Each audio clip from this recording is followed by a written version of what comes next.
짓기도 수월하고 돈도 시간도 아낄 수 있는 대안을 뒤로하고 교량까지 만들어가며 굳이 어려운 노선을 만들려는 시도를 지금 대전시가 하고 있습니다. 대전 도시철도 2호선 트램 얘긴데요. 자세한 내용 잠시 뒤에 전해드리겠습니다. TV를 거꾸로 보고 자신의 컴퓨터를 해킹해보라는 시험 문제를 낸 괴짜 교수가 카이스트 총장이 되는데요. 오늘 이 사람 코너에서 이광형 신임 총장 만나봅니다. 3월 22일 월요일 7시 뉴스 시작합니다. 먼저 이 시각 주요 뉴스입니다. LH 직원 투기 의혹을 수사 중인 경찰이 LH 전북본부를 압수수색했습니다. 경찰은 내부 정보를 이용한 투기 행위가 확인될 경우 구속 수사하겠다고 밝혔습니다. 대전시가 트램 기본 설계를 하면서 대전역을 경유하는 안보다 더 많은 돈과 시간이 들어가는 기존 노선을 고집해 논란입니다. 건설비가 얼마나 차이가 나는지 KBS가 전문가 자문을 받아 검증해봤습니다. 대전의 한 어린이집에서 5살 어린아이가 다른 아이의 신체를 반복적으로 만지는 성행동 문제가 발생했습니다. CCTV를 확보한 경찰이 사건을 들여다보고 있습니다. 국산 기술로 만든 차세대 중형 위성 1호가 오늘 카자흐스탄에서 우주 발사에 성공했습니다. 우리 지상 관제소와의 첫 교시는 오늘 밤 11시 20분쯤 이루어집니다. LH 직원 등의 투기 의혹을 수사 중인 경찰이 LH 전북본부 등을 압수수색하고 이미 입건된 전현직 직원 3명을 추가 소환하는 등 수사에 속도를 내고 있습니다. 경찰은 내부 정보를 이용한 투기 행위가 확인된 피의자는 구속 수사한다는 원칙을 밝혔습니다. 김용덕 기자가 보도합니다. 전북경찰청은 오늘 오전 8시부터 수사팀 2개조 14명을 투입해 전북 전주에 있는 LH 전북본부를 압수수색했습니다.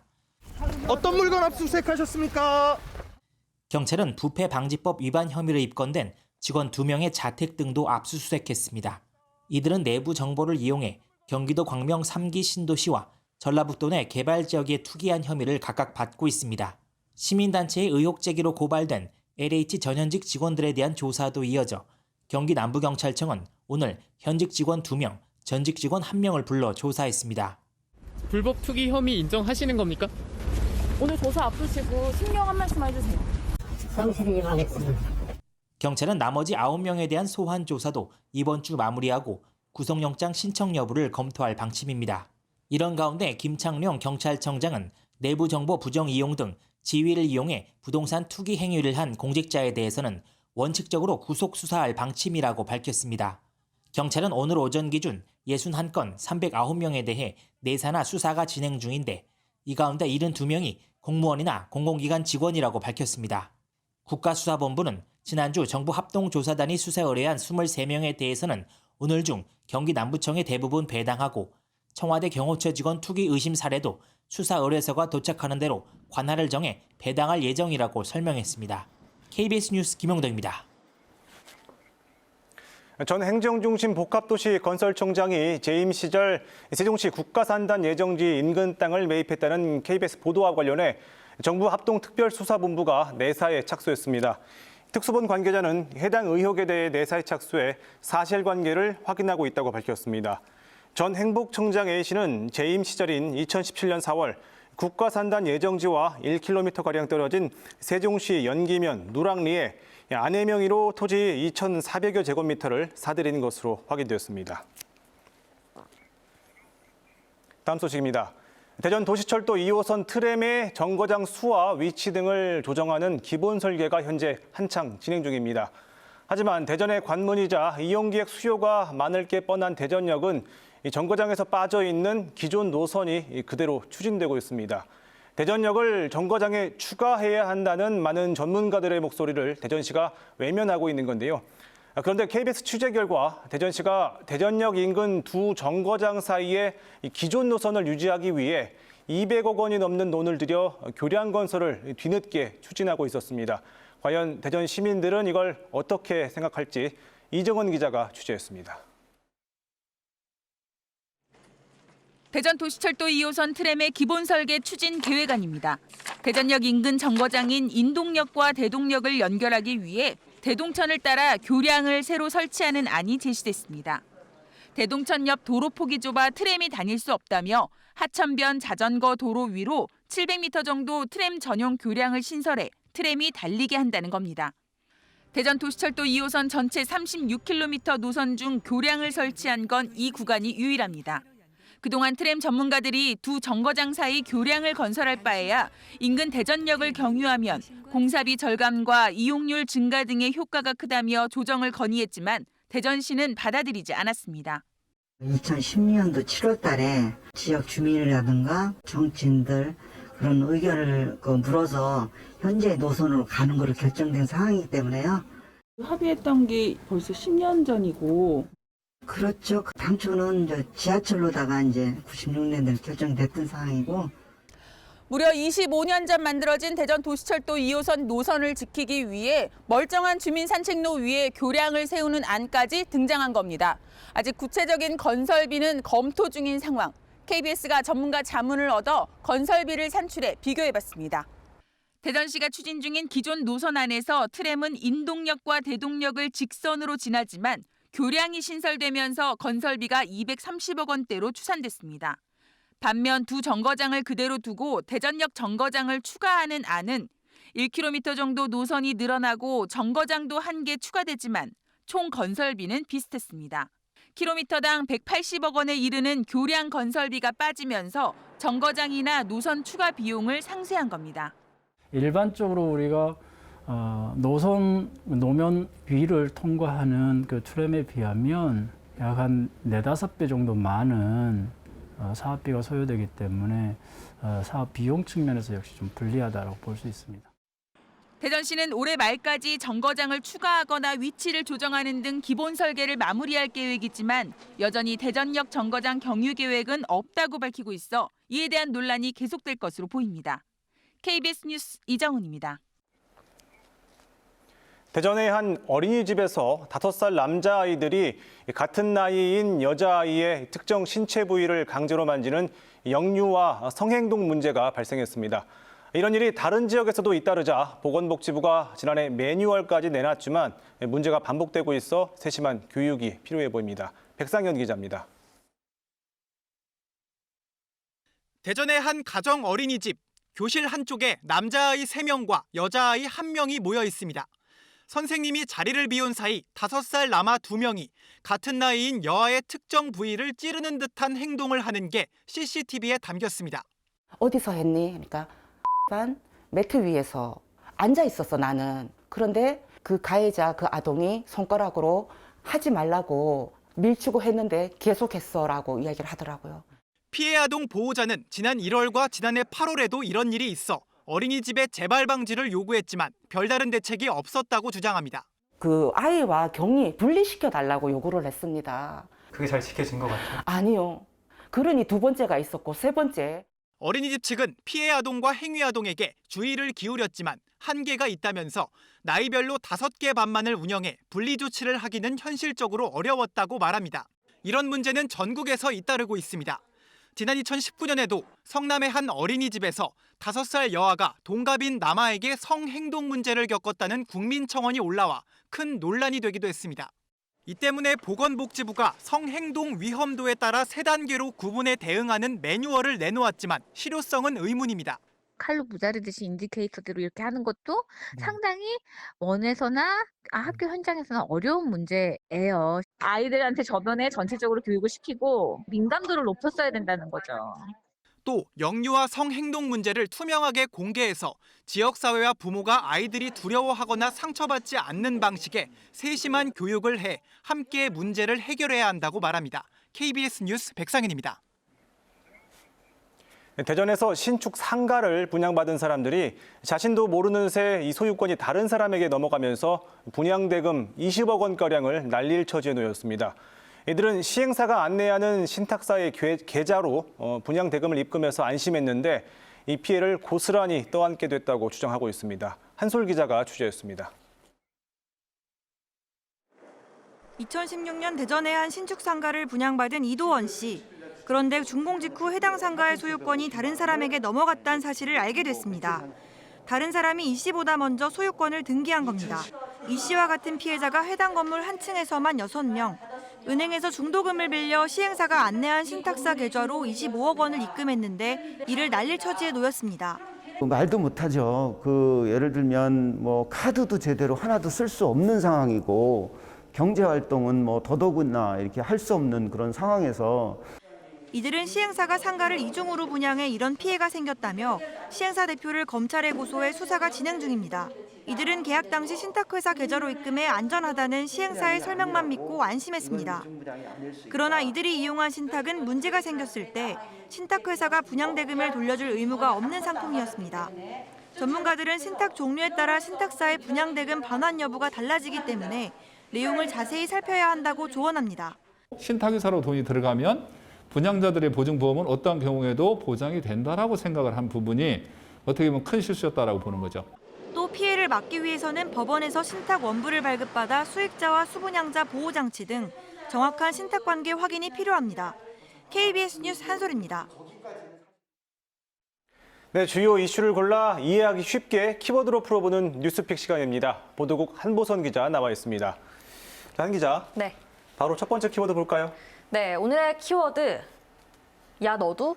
야 나도입니다. 네. 지난해 주식 시작한 분들 정말 많았을 겁니다. 저 역시도 지난해부터 시작했는데요. 실제로 주식을 보유한 사람들이 크게 늘었다는 조사 결과가 나왔습니다. 한국예탁결제원이 매년 주식을 보유한 사람들의 숫자를 조사하는데요. 재작년, 그러니까 2019년에는 619만 명의 사람들이 주식을 갖고 있었는데 2020년 지난해에는 919만 명이 주식을 보유한 걸로 나타났습니다. 전년 대비 48.5%, 무려 300만 명이나 증가한 겁니다. 상당히 많이 증가했네요. 그러면 주식하시는 분들이 가장 많이 산 회사 어디입니까? 네, 삼성전자였습니다. 삼성전자 주식을 소유한 사람이 295만 명가량인데요. 2위인 현대자동차 69만 명과 차이가 크게 나죠. 부동의 1위라고 할 수 있습니다. 예. 또 그 뒤를 한국전력공사, 카카오, SK하이닉스가 이었습니다. 코스닥 시장에서는 셀트리온 헬스케어가 1위를 차지했습니다. 연령별로도 보겠습니다. 박앵커는 어떤 세대가 주식 투자를 가장 많이 하고 있을 거라고 예상하시나요? 요즘에 기사를 보면 보통 이제 20, 30대가 주식 열풍이다 이런 기사를 많이 봤거든요. 네. 혹시 30대 아닙니까? 네, 저도 그렇게 생각했는데 결과를 열어보니 달랐습니다. 가장 많이 주식 투자를 하는 세대는 40대였습니다. 전체 주주 중 24.3%의 비율을 차지했고요. 예. 그 다음으로 50대가 21.7%, 30대는 19.9%로 3위, 60대와 20대, 70대가 그 뒤를 이었습니다. 주식 보유 비율로 보면 이 순위가 또 바뀝니다. 50대가 전체 주식의 3분의 1을 보유하고 있었습니다. 50대 중에 주식을 하는 사람들이 40대보다 적기는 하지만 이들의 투자 금액이 많아서 가지고 있는 주식 수는 훨씬 많은 거죠. 20, 30대는 각각 4위, 6위를 차지했는데요. 주식 투자를 하는 젊은 층은 많아졌지만 아직은 장년층보다 경제적 능력이 부족하기도 하고요. 또 젊은 층은 해외 주식을 많이 하는데 해외 주식은 통계에 빠져 있다는 점도 감안해야겠습니다. 그렇군요. 혹시 지역별로도 주식을 하시는 분들이 얼마나 되는지 이것도 좀 정리가 됩니까? 네, 그렇습니다. 지난해 말 기준으로 주식하는 사람들이 가장 많은 지역은 서울이었는데요. 예. 인구 대비 주식 소유자 수를 봐도 역시 1위였습니다.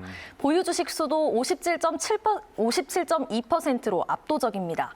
대전은 소유자 수가 26만 명가량으로 전국 시도에서 9번째로 많았는데요. 인구수 대비 소유자 수 비율은 꽤 높아서 예. 서울, 울산 다음으로 3위였습니다. 또 세종은 주식 투자하는 사람이 가장 적은 지역이었지만 인구에 대비한 소유자 수는 16.8%로 비교적 상위권이었습니다. 충남은 대전보다 소유자 수는 조금 많았지만 인구 대비 소유자 수는 그리 많지 않았습니다. 참고로 전국에서 주식 투자를 가장 많이 하는 유형은 경기도 수원에 사는 40대 남성이었고요. 예. 또 보유 주식 수가 가장 많은 유형은 강남의 50대 남성들로 한 명이 평균 4만 주 넘게 갖고 있었습니다. 주식 투자계의 진정한 큰손이라고 할 수 있겠습니다. 네, 기자 잘 들었습니다. 자, 두 번째 키워드 볼까요? 네, 두 번째 키워드 댕댕이와 양양이입니다. 예. 반려견과 반려묘 이야기인데요. KB금융지주 경영연구소에 따르면 지난해 말 기준 집에서 반려동물을 키우는 가구는 604만 가구로 세 집 중 한 집은 반려동물과 함께 사는 것으로 나타났습니다. 이들 중 80.7%가 반려견을 키우고 있었는데요. 가장 많이 키우는 반려견 종류는 1위가 몰티즈, 2위가 푸들, 또 3위가 포메라니안이었습니다. 우리나라 토종 진돗개도 8위를 차지했습니다. 요즘에 공원 같은 곳 가면은 지금 저기 있는 저 강아지들 많이 본 것 같은데 네. 요즘에 제 주변에 보면 고양이를 키우는 분들도 좀 많은데요. 어떻습니까? 네, 반려가구 중 25.7%가 반려묘를 키우고 있었는데요. 한국 토착 고양이죠. 코리안 쇼트헤어가 45.7%로 가장 많았고 그 다음이 러시안 블루, 페르시안이었습니다. 잘 모르겠다는 응답도 4위였는데요. 유기묘를 데려와서 키우는 경우가 많아서 그런 것 같습니다. 가장 흔한 반려동물 이름은 반려묘, 반려견 모두에서 코코였습니다. 코코요. 네. 저는 코코 하면 90년대에 있었던 가수가 먼저 떠오르는데 요즘은 또 반려동물 이름을 이렇게 짓나 보네요. 네. 그럼 뭐 공원 가서 우리가 코코라고 부르면 여기저기서 반려동물들이 뛰어올 수도 있겠어요? 네, 그렇죠. 생각만 해도 참 귀엽습니다. 그런데 이 귀여운 아이들의 75.3%가요. 집에 반려인 없이 보통 5시간 40분 정도 혼자 있는다고 합니다. 그나마 코로나19로 재택근무가 늘어나면서 2018년 84.3%, 6시간 3분에서 조금 줄어든 거라고 해요. 반려동물을 키우는 데 들어가는 비용은 어떨까요? 매달 고정적으로 들어가는 양육비는 월 평균 14만 원 정도였고요. 한 반려가구가 지난 2년 동안 반려동물에게 지출한 치료비는 평균 47만 원이었습니다. 반려동물을 키우는 가구의 61.5%는 반려동물을 키우는데 만족했습니다. 하지만 다른 사람에게 반려동물 양육을 추천하겠다는 응답은 46.5%로 전체의 반을 넘지 못했는데요. 반려동물 입양을 고민하신다면 반려동물이 집에 혼자 남겨질 시간, 또 양육비와 치료비 등 경제적 상황을 고려해서 신중하게 결정해야겠습니다. 지금까지 뉴스픽이었습니다.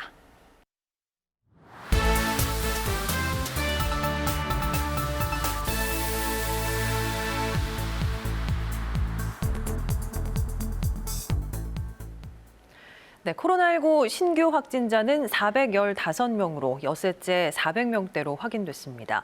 국내 발생 환자는 396명, 해외 유입 사례는 19명입니다. 한편 혈전 생성 논란이 있는 아스트라제네카 백신에 대해 예방접종전문위원회는 혈전 생성과 연관성이 없다며 접종이 지속돼야 한다고 권고했습니다. 김민철 기자가 보도합니다. 최근 아스트라제네카 백신의 혈전 생성 논란과 관련해 예방접종 전문위원회가 접종이 지속돼야 한다고 권고했습니다. 전문위는 현재까지 확인된 국내외 자료를 토대로 아스트라제네카 백신과 혈전 생성 간의 연관성이 없다는 점을 확인했다며 이같이 밝혔습니다. 그러면서 아스트라제네카 백신은 코로나19로 인한 중증 감염과 사망률을 낮추는 데 효과적이며 안전한 백신이라고 강조했습니다. 백신 접종으로 인한 이득이 위험 가능성을 훨씬 능가합니다.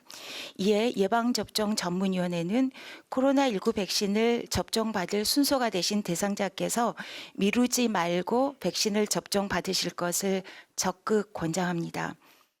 전문의는 다만 매우 드물게 발생하는 파종성 혈관 내 응고장애와 뇌정맥동 혈전증에 대해선 백신과의 인과성에 대해 정밀 조사가 필요하다고 평가했습니다.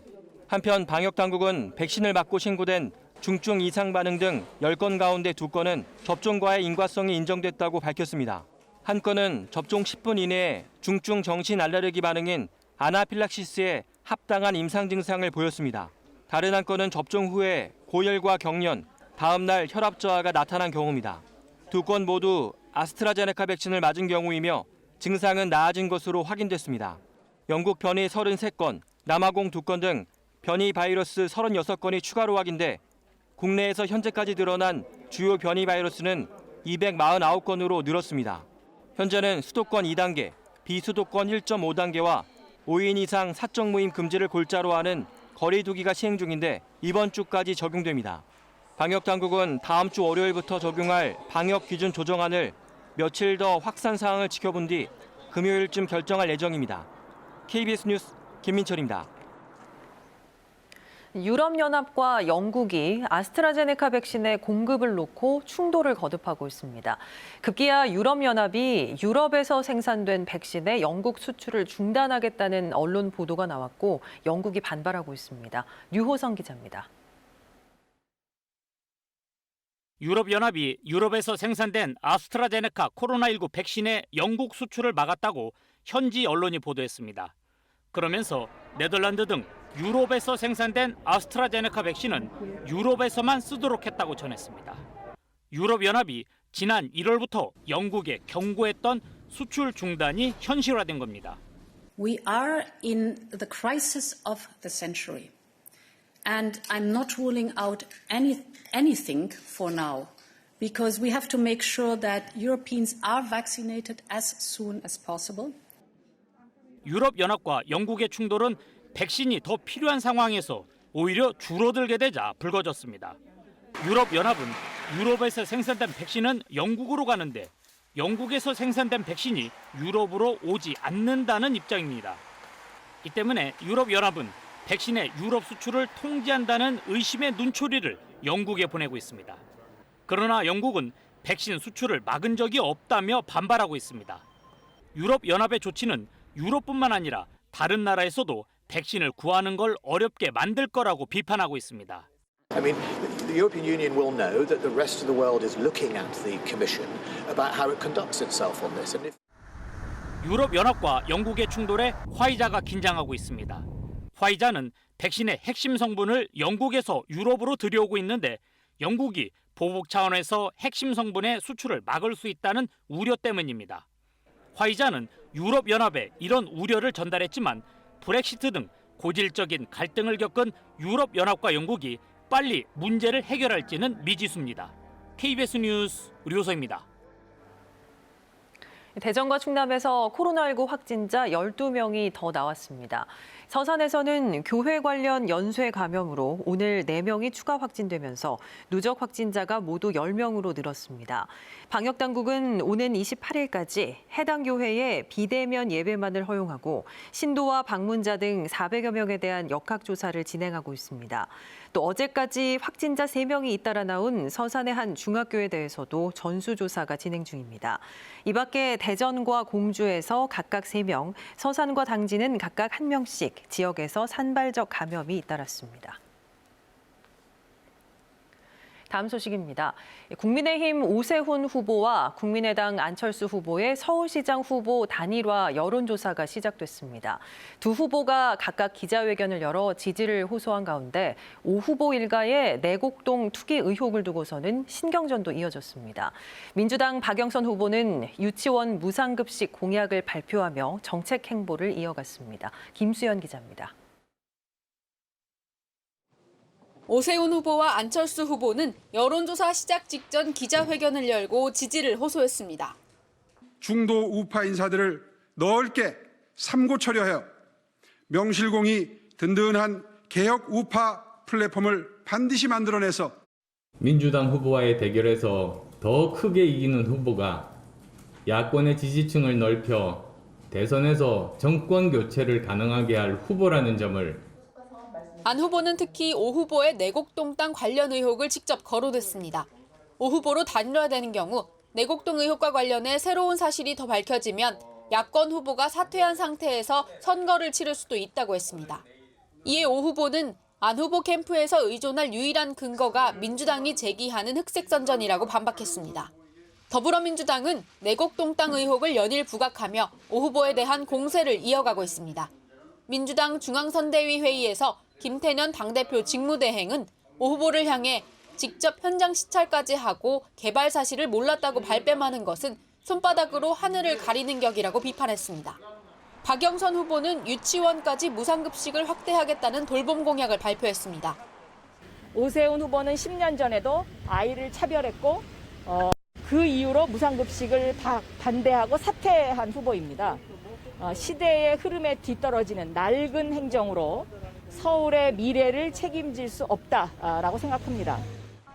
서울시 공립사립유치원 소속 7만 5천 어린이에게 중식과 간식, 우유를 무상으로 제공하는 방안을 제안했는데 총 소요 비용 835억 원 가운데 30% 수준인 250억 원을 서울시가 부담하겠다고 설명했습니다. KBS 뉴스 김수연입니다.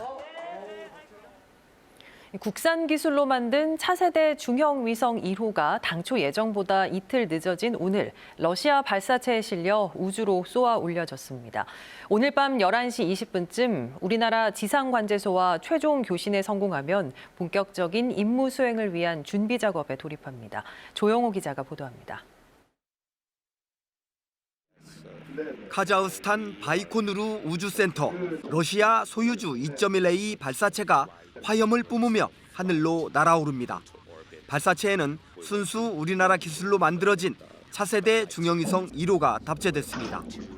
차세대 중형위성 1호는 발사된 뒤 약 64분쯤 지나 발사체에서 분리됐고 이어 약 38분쯤 후에 노르웨이 스발바르 지상국과 최초로 교신에 성공했습니다.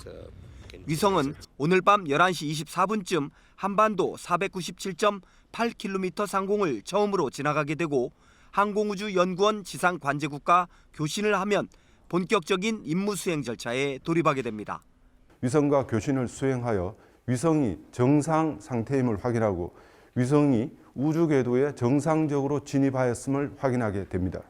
차세대 중형위성 1호는 고도 497.8km 우주에서 우리나라 지형에 맞게 4년 동안 재난재해 대응과 정밀 지상 관측 임무를 수행하게 됩니다.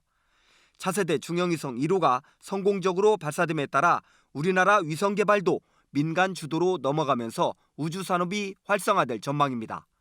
차세대 중형위성 3호, 4호, 5호도 지금 현재 산업체 주도로 개발을 진행하고 있고요. 나아가서는 향후에 이제 국내 위성 수요나 아니면 장기적으로는 해외 수출에도 가능할 것으로 판단하고 있습니다. 차세대 중형위성 1호는 앞으로 6개월간의 초기 운영 과정을 거쳐 오는 10월 이후부터는 관련 자료를 제공할 예정입니다. KBS 뉴스 조용입니다. 맑게 개인 하늘을 보며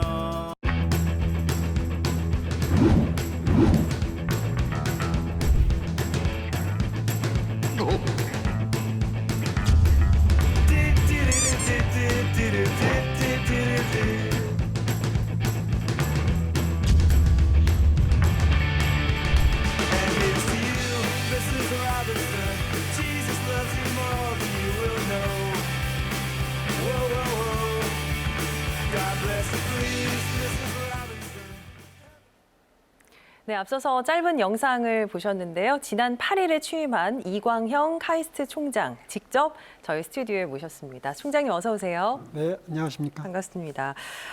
제가 취임식 날 그 영상을 좀 쭉 봤는데요. 뭐 가족분들 이야기하시면서 조금 울컥하시더라고요. 총장이 되신 소감을 좀 먼저 여쭤봐야 될 것 같아요. 네, 주위에 많은 사람들이 축하해주고 격려를 해주셔가지고 예. 기쁨도 있지만은 두 어깨가 굉장히 무거운 그런 느낌을 받고 있습니다. 가족분들은 뭐라고 하셨어요? 저희 가족들은 제가 총장 되는 거에 대해서 뭐 반대는 하지 않았지만은 예. 그렇게 많이 기다리진 않았어요. 왜일까요? 너무 힘들다 그런 생각을 해서 예. 그래서 저한테 되면 좋고 안 되면 더 좋은 거니까 그런 자세로 임해라고 해서 예. 사실 가족들은 그렇게 기대를 안 했습니다. 알겠습니다. 뭐 영상에서도 나왔지만 뭐 괴짜 교수, 벤처대부, 거위 아빠 별명이 참 많으신데요. 취임 일성이 카이스트 학생들 공부를 줄여라였습니다. 아마도 제가 잘은 모르지만 이런 얘기를 하신 총장이 처음이 아닐까라는 생각이 들거든요. 어떤 총장으로 남기를 원하세요? 저는 카이스트에서는 좀 큰 인물을 키우는 그런 학교가 돼야 된다고 생각을 해요. 예. 근데 그런데 왜 그게 필요하냐면 우리 학생들이 너무 공부를 많이 해가지고 공부를 하면 너무 깊이 막 하고 그러니까 친구들하고 경쟁하고 그러다 보니까 너무 생각이 좁은 겁니다. 예. 세상에 나가면은 얼마나 넓고 할 일도 많고 자기의 능력도 많다는 걸 알 수 있는데 학교 안에서 경쟁하다 보니까 너무 생각이 좁아져서 꿈이 너무 작아요. 예. 그래서 꿈을 크게 갖는 그런 인재를 기르는 총장 이렇게 기억되고 싶습니다. 그리고 인성도 좀 강조하셨더라고요. 네. 그래서 그러니까 공부만 너무 많이 하니까 경쟁심이 너무 많아지는 겁니다. 그 시간에 그래서 저는 교수님들께 한 10% 정도 덜 가르치자, 공부 덜 하자. 예. 그 남은 시간에 좀 여유 가지고 봉사활동하고 리더십 기르고 뭐 토론하고 그러자는 걸 지금 강조하고 있습니다. 이 얘기는 카이스트 학생들이 좀 좋아하지 않을까 네. 싶은데요. TV를 거꾸로 보시는 걸로 유명한데 총장실에도 TV가 있나요? 일단은? 지금 현재 총장실은 TV가 없고요. 예. 이제 관사에 TV가 있는데 거꾸로 돼 있나요? 네, 관사에 있는 TV는 이제 거꾸로 돼 있고 예. 제가 그걸 보는 걸 아주 즐기고 있습니다. 15년 동안 거꾸로 보셨다고. 네. 왜 네. 거꾸로 보시는 거예요? 저 자신을 좀 바꾸고 싶어가지고 제가 너무 고정관념에 빠져 있는 것 같아가지고 세상을 뒤집어 보면 나 자신이 변하지 않을까. 그래서 텔레비전을 뒤집어 놓기 시작했고 그 처음에는 효과를 보셨어요? 네. 어지럽고 처음에는 어지럽고 힘들었는데 지금은 적응이 잘 돼가지고 뭐 잘 보고 거기 지나가는 자막 글자도 잘 읽고 그렇습니다. 자, 카이스트의 새로운 비전, 신문화를 언급하실 때 눈에 띄었던 단어가 큐 카이스트였거든요. 이게 설명이 좀 필요할 것 같습니다. 구체적으로 뭘 말씀하시는 건가요? 네. 큐 카이스트는 이제 Q자로 시작하는 카이스트이거든요. 그래서 그게 하나가 이제 약자들이 다 모여서 큐 카이스트를 만들었습니다. Q는 뭐냐면 질문하는 인재를 기르자. 큰 꿈을 갖도록 하기 위해서는 세상에 대해서, 인간에 대해서 질문을 할 줄 알아야지 꿈을 갖게 되는 거지 않습니까? 그래서 Q고, A는 Advanced Research입니다. Advanced Research는 이 세상에 없는 걸 하자 이겁니다. 그동안에는 우리가 남이 하는 걸 따라서 여기까지 왔어요. 근데 이제부터는 세상에 없는 것, 세계 최초인 것을 하나씩 하자. 그렇고요. 그다음에 I는 그다음에 이제 국제화입니다. 외국인 학생 많이 데려오고 외국인 교수 유치하고 국제화고. S는 스타트업입니다. 그래서 저는 이 대전을 포함한 이 우리 카이스트 주변 지역을 벤처 창업의 혁신단지로 만들어가지고 지역도 활성화시키고 카이스트도 발전하고 그래야지 세계로 카이스트가 나갈 수 있으니까. 그리고 T는 트러스트입니다. 트러스트는 카이스트가 좀 더 지역사회 그리고 국민들의 기대에 맞는 그 신뢰받는 학교, 거기 졸업생들은 봉사정신도 좋고 인성 좋다는 거 신뢰를 받는, 그렇게 함으로 해서 큐 카이스트는 세계 10위권 대학으로 도약하는 앞으로 50년은 그래서 세계 10위권 대학이 되는 그런 목표를 달성하기 위한 전략이 바로 큐 카이스트입니다. 알겠습니다. 자, 과학도시 대전을 가능하게 하는 뭐 여러 부분들이 있지만 가장 큰 부분 중에 하나가 카이스트의 존재 그리고 카이스트의 역할이 있기 때문이라고 생각을 하거든요. 대전시와 상생할 수 있는 방법에 대해서 좀 고민을 하고 계신가요? 네, 제가 가지고 있는 가장 큰 숙제 중에 하나가 대전시와 협력을 해가지고 대전시의 유성구 이 지역을 이제 벤처 창업 혁신단지로 만드는 것입니다. 카이스트에는 기술이 있고 또 카이스트가 움직이면은 또 자본도 들어올 수가 있습니다. 그런데 이 보금자리를 잘 만들어 가지고 대전시와 협력해서 보금자리를 만들어서 여기다 둥지를 틀어서 많은 그 기업들이 이제 부활을 해서 커나가게 하는데 저는 이런 좋은 여건이 없다고 봐요. 근데 이것만 연결하면은, 근데 마침 우리 허태정 대전시장님도 아주 적극 지원하시고 또 이춘희 세종시장님도 적극적으로 지원하시고 그래가지고 대전 세종을 연결해서 저희는 이 혁신 산업단지를 만들 수 있다고 생각합니다. 이제 이광영 총장과 함께하는 앞으로의 4년, 또 우리 카이스트가 얼마나 또 성장할지 기분 좋게 한번 지켜보겠습니다. 오늘 나와주셔서 고맙습니다. 네, 감사합니다.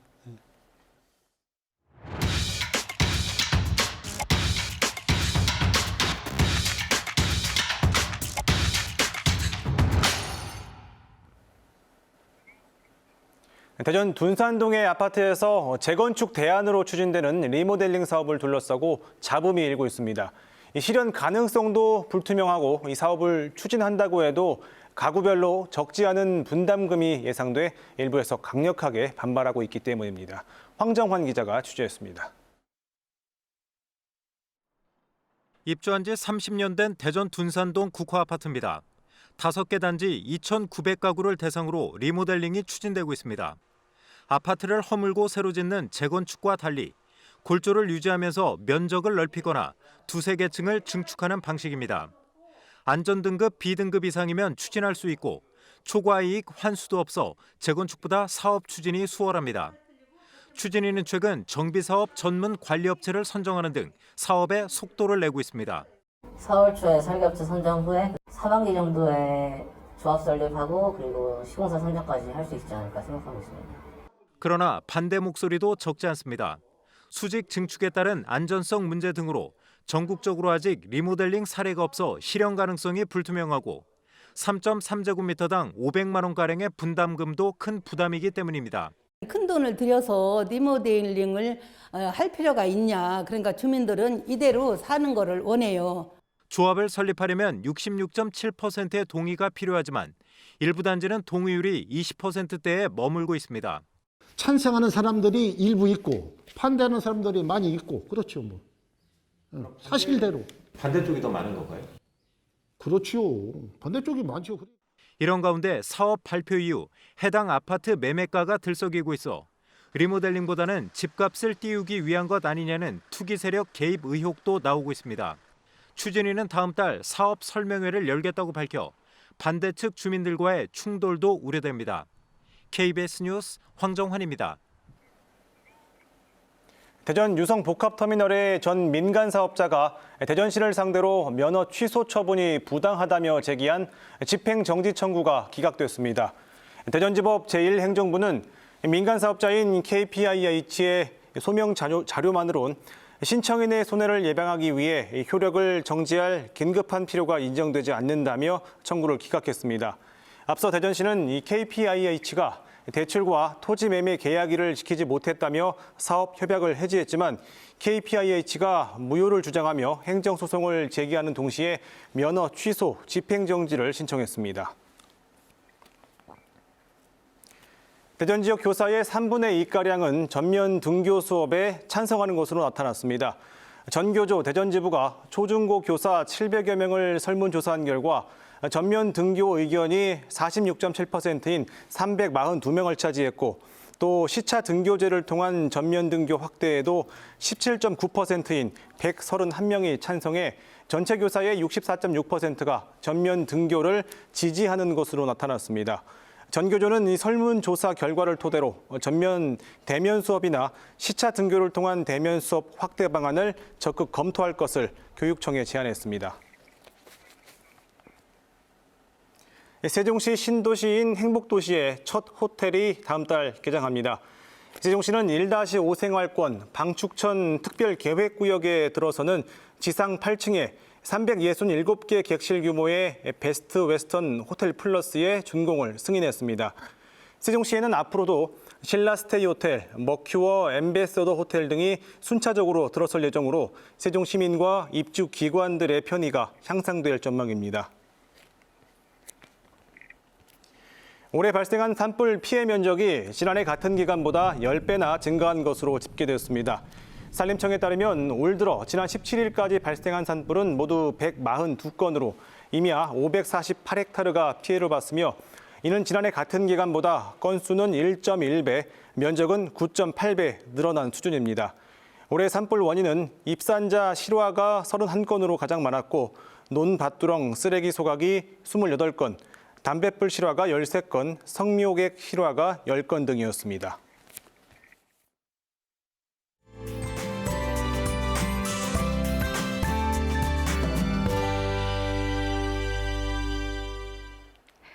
오늘 찬바람이 기온을 끌어내리면서 예년 이맘때보다 쌀쌀했는데요. 내일 낮부터는 따뜻한 남서풍이 불어오면서 조금 더 기온이 오르겠습니다. 내일 대체로 맑겠고 아침까지 내륙을 중심으로 안개가 끼는 곳이 있겠습니다. 미세먼지 농도는 보통 단계를 보이겠지만 충남은 오전 한때 나쁜 단계까지 오를 수 있겠습니다. 다음은 자세한 지역별 내일 날씨입니다. 내일 아침 최저기온은 계룡이 0도를 보이겠고 낮 최고기온은 세종이 18도까지 오르겠습니다. 충남 북부 지역은 내포의 아침 기온이 2도, 당진과 아산의 낮 최고 기온 17도를 보이겠습니다. 충남 남부 지역은 부여의 아침 최저 기온이 0도, 청양의 낮 최고 기온이 17도를 보이겠습니다. 내일 오후부터 서해 중부 먼바다와 충남 서해안을 중심으로 바람이 강하게 불겠고 물결도 높게 일겠습니다. 항해나 조업하는 선박은 유의하시기 바랍니다. 주 후반으로 갈수록 기온이 점점 더 올라서 금요일에는 대전의 낮 기온이 20도까지 오르겠고요. 토요일과 일요일에는 전국에 비 소식이 있습니다. 이상 정보였습니다. 전국적으로 코로나19 신규 확진자가 엿새째 400명대를 기록하고 있습니다. 잠잠했던 지역 확진자 수도 다시 늘고 있습니다. 최근의 추세를 보면 타 지역 확진자와의 접촉으로 인한 감염이 주를 이루고 있는데요. 날이 풀리면서 지역 간 이동이 잦아지고 있습니다. 경계해야겠습니다. 7시 뉴스 마칩니다. 내일 뵙겠습니다.